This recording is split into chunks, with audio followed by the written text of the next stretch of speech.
জীবন ছোট, কিন্তু চিন্তা আর দুশ্চিন্তার মধ্যে পার করে দিলে সেটাই বড় হয়ে যায়।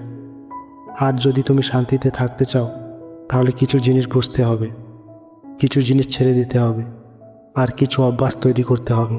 তুমি কি এমন কিছু নিয়ে চিন্তা করছো যা তোমার নিয়ন্ত্রণের বাইরে?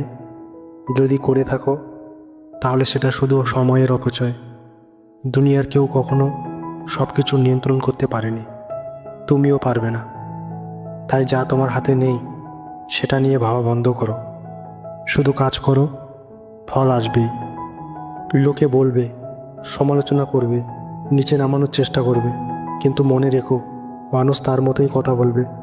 তুমি যদি তাদের কথায় কান দাও, তাহলে নিজের জীবন তাদের হাতে দিয়ে দিলে। তোমার জীবন তোমার, তোমার সিদ্ধান্ত তোমাকেই নিতে হবে। একটা রুটিন তৈরি করো, ভালো অভ্যাস গড়ে তোলো। সকালে উঠে কিছুক্ষণ নিজের জন্য সময় দাও, বই পড়ো, শরীরচর্চা করো, নতুন কিছু শেখো। একটা ভালো দিন মানে একটা ভালো জীবন তৈরি করা। প্রতিদিন একটু একটু করে উন্নতি করো, দেখবে তোমার জীবন বদলে যাবে। অনেকেরই মনে হয়, যদি বেশি টাকা থাকতো তাহলে জীবন শান্তিতে কাটতো। কিন্তু সত্যি কথা হলো, টাকা প্রয়োজন, তবে অতিরিক্ত চাহিদা দুশ্চিন্তা তৈরি করে। যত কম চাহিদা, তত বেশি শান্তি। যা আছে সেটার জন্য কৃতজ্ঞ হও, আর যা নেই সেটা পাওয়ার জন্য কাজ করো, কিন্তু অস্থির হও না। রাগ, অভিমান, প্রতিশোধের চিন্তা, এসব শুধু তোমার মনের শান্তি নষ্ট করে। তুমি যখন কাউকে ক্ষমা করো, তখন আসলে তুমি নিজেকেই মুক্ত করো।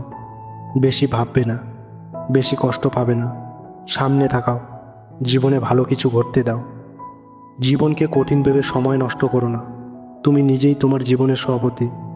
তোমার হাতে আছে শান্তি, তোমার হাতে আছে সুখ। শুধু সঠিক জিনিসগুলোতে ফোকাস করো, অহেতুক চিন্তা থেকে নিজেকে মুক্ত করো। দেখবে জীবন কত সহজ আর সুন্দর।